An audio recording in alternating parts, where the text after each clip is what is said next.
My family escaped communist Cuba, first to Spain and later to America.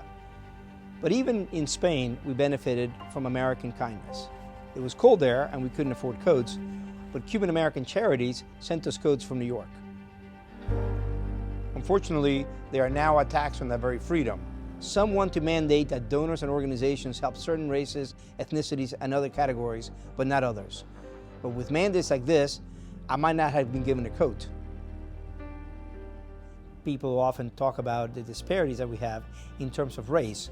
They compare whites and blacks. When you compare it in this manner, you do have clear disparities across the board.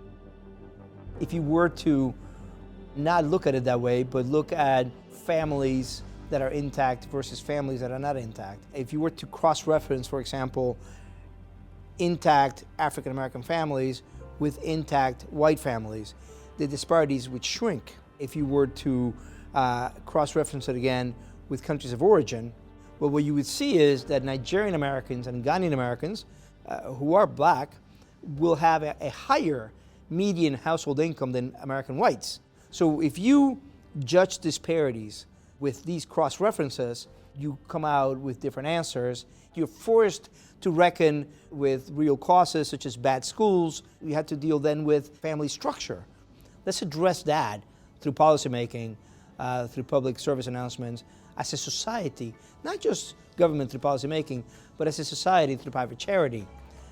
Foundations should really be involved in this instead of throwing their money into DEI mandates that do not work. Paper over the problem is really it's really cutting corners. I think true diversity is a beautiful concept.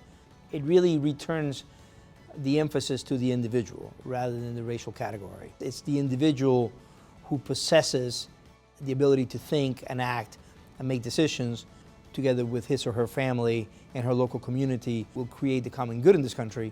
The reason I like it is because it puts the emphasis back on that rather than the other diversity that we hear so often, which is the diversity of the racial collective.